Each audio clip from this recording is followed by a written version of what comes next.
Souvenez-vous, on avait fait plusieurs vidéos sur Instagram qui a banni les comptes de Frontières, Livre Noir, de Alice Cordier et d'autres personnalités de droite.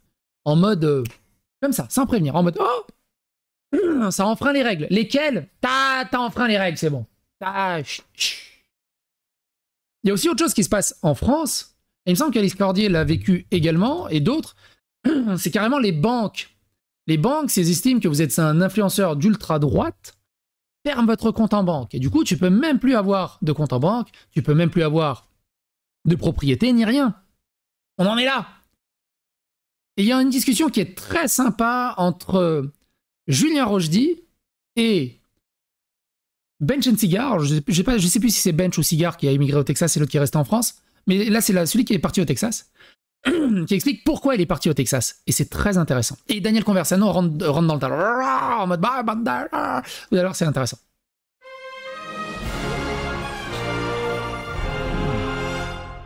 Attention, please.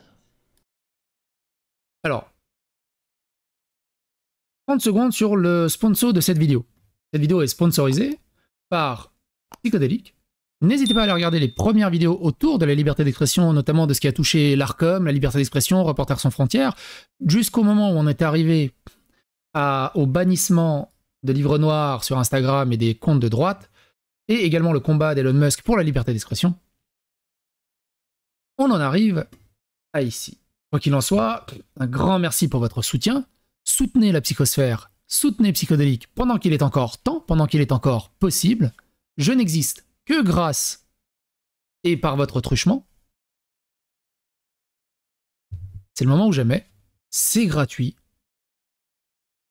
Petit mouvement du poignet. C'est gratuit.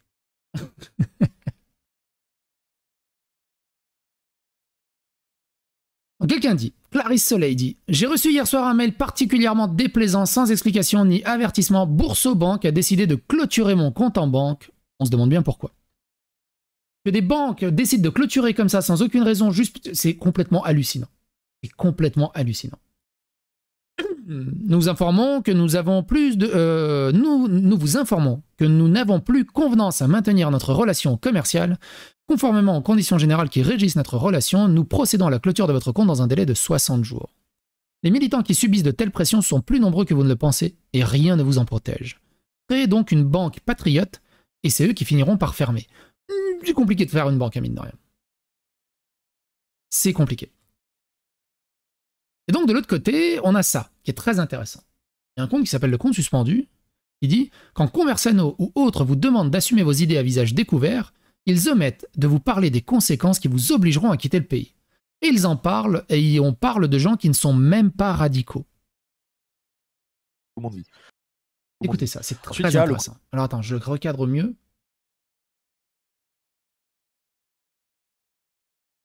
Il explique en grosso modo pourquoi il s'est barré au Texas. Et il y a une anecdote où j'ai le même vécu. Vous allez voir. Tout le monde dit.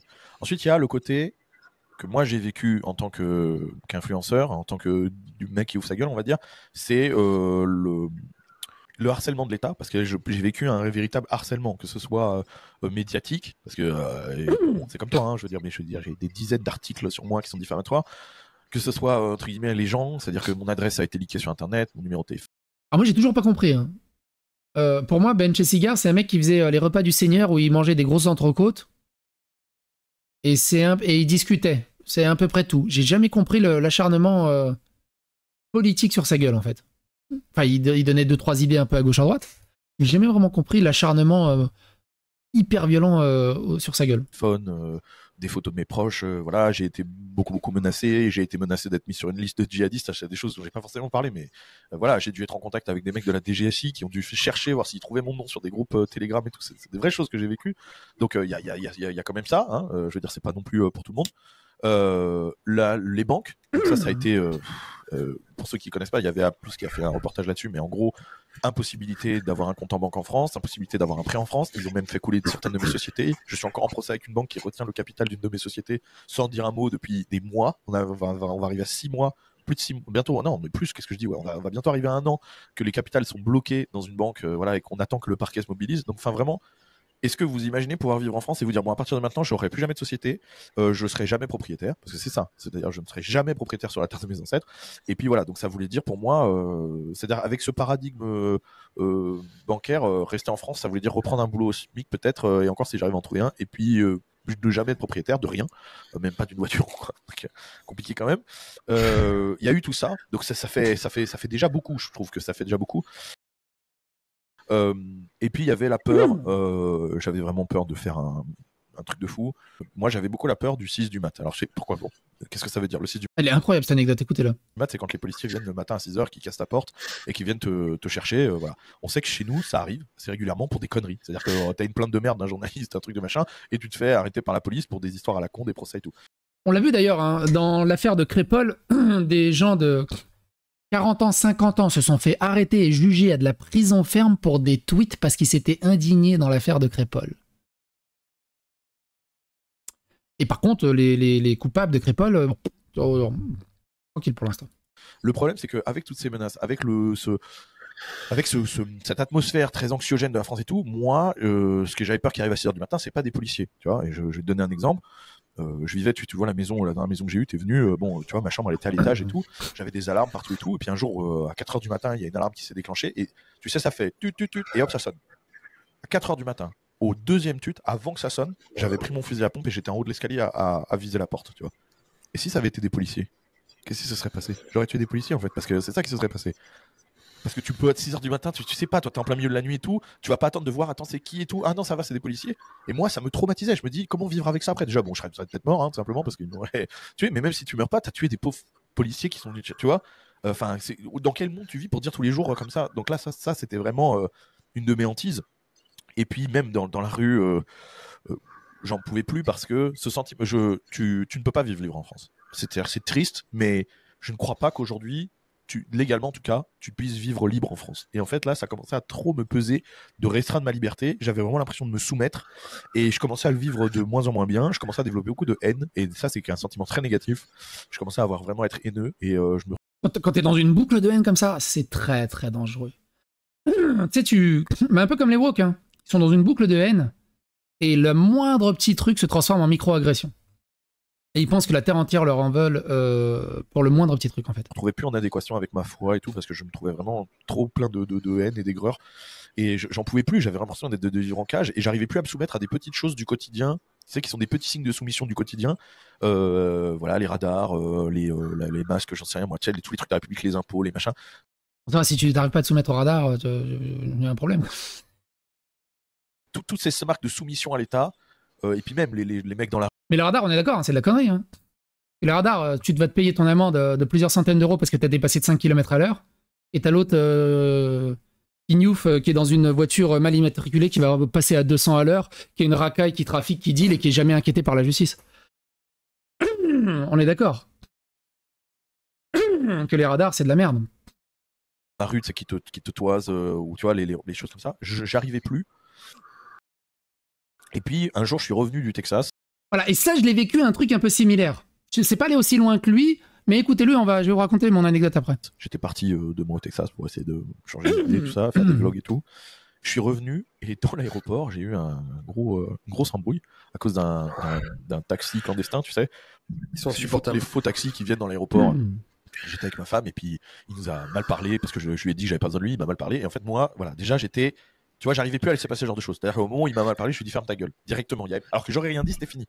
Je lui ai dit ferme ta gueule, donc forcément c'est monté et je lui ai mis un pain, tu vois. Donc vraiment, tu vois la réaction là du mec qui en peut plus. Tu vois, il te parle mal, tu t'en veux, boum boum. Donc je lui ai mis un pain.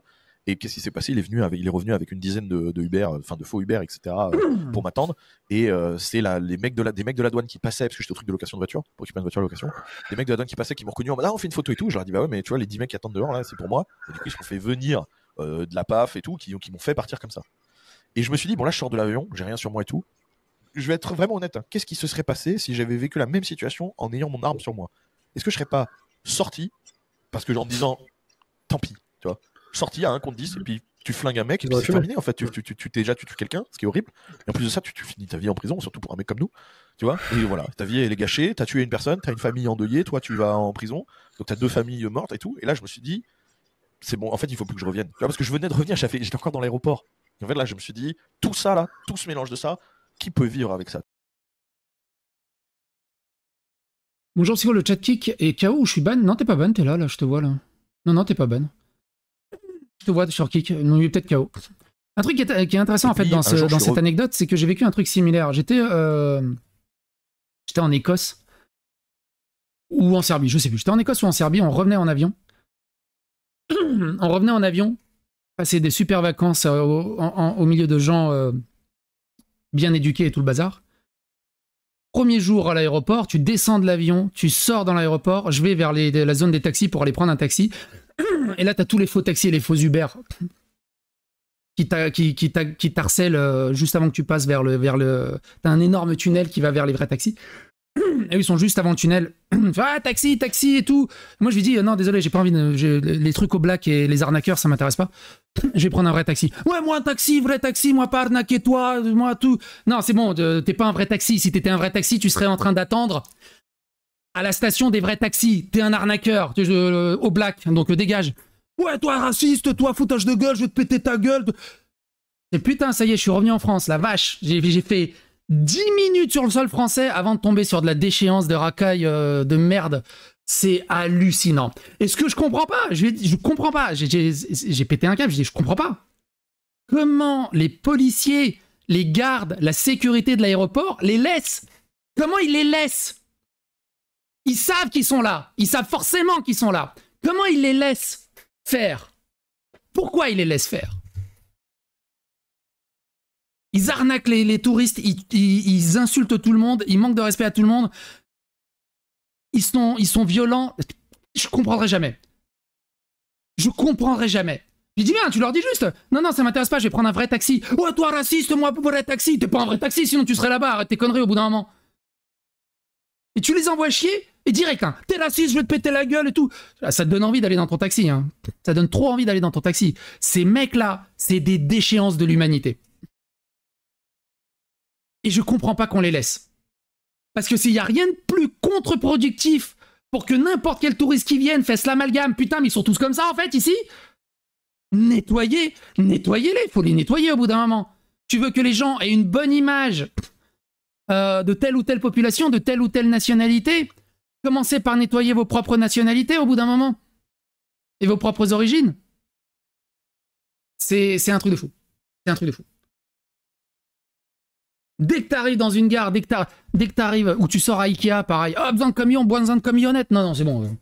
Je prends une camionnette officielle, je veux pas me faire arnaquer. Ouais, moi pas arnaqueur, moi... Oui, ta gueule, bien sûr. C'est pour ça que t'es en train de quémander comme un SDF devant le Ikea.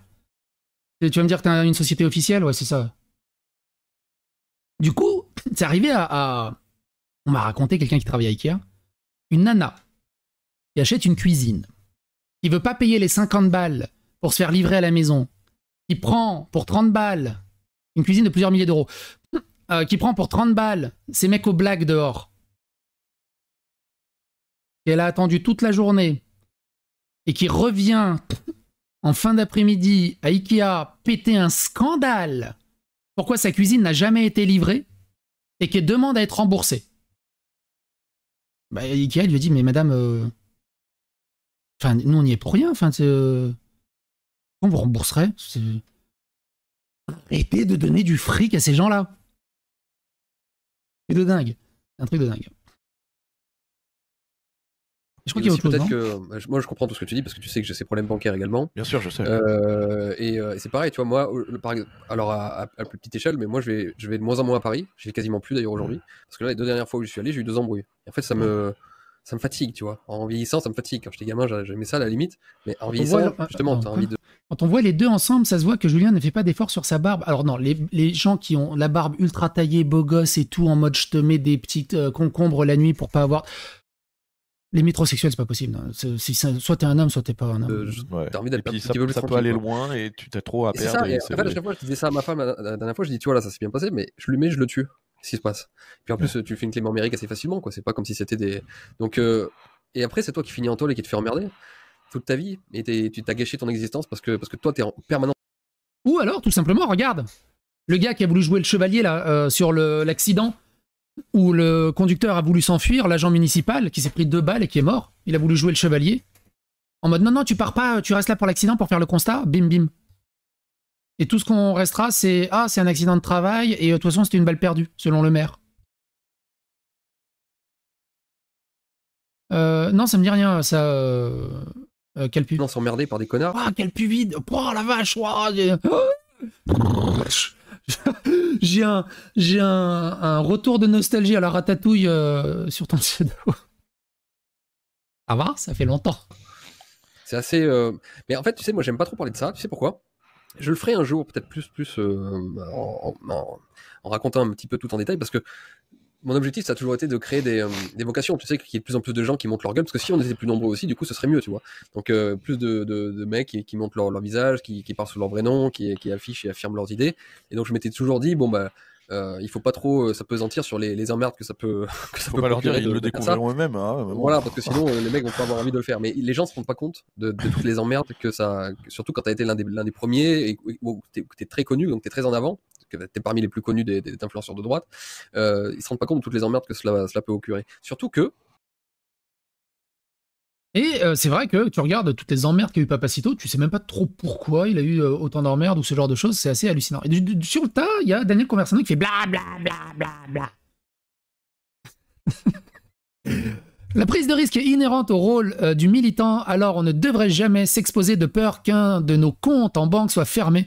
Vous savez ce qu'est les résistants que toute époque ont mis en jeu pour défendre leurs idées? Vous n'êtes que des lâches. Mais ce qui est spécifique à notre époque, c'est que vous exhibez cette lâcheté comme un super pouvoir. Alors qu'elle fait de vous des super nuls.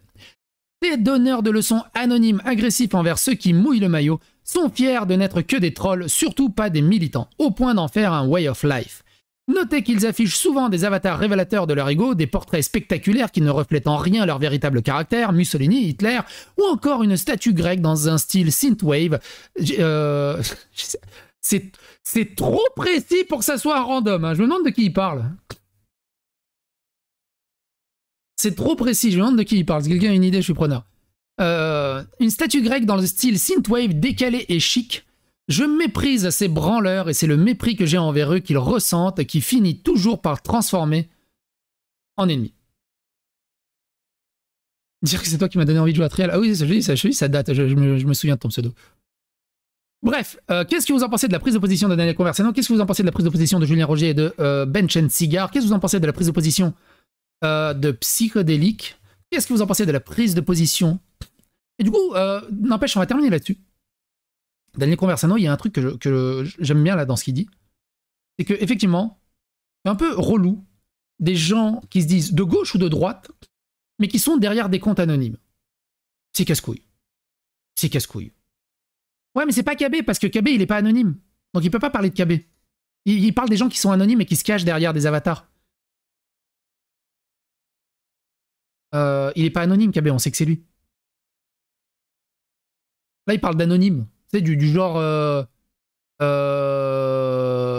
Radio Modin, Modin Malin, du genre lapin du futur, genre... mais lapin, c'est pas un truc, c'est un lapin, c'est pas une statue grecque. Donc ouais. Bref. N'hésitez pas à dire ce que vous en pensez, et surtout, abonnez-vous pendant que la psychosphère existe. Parce que tout ça, c'est éphémère. Autant en profiter un maximum, pendant qu'on existe. Lilith, Lilith, elle est trop petite, je pense, pour intéresser Daniel Conversano. Je pense qu'il doit même pas avoir connaissance d'elle.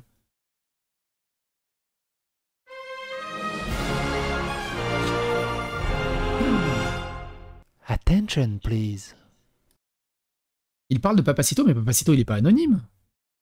Ou alors il mélange les deux. Madame Malin, c'est un goupil. On va pas partir là-dessus. C'est un renard qui se démerde.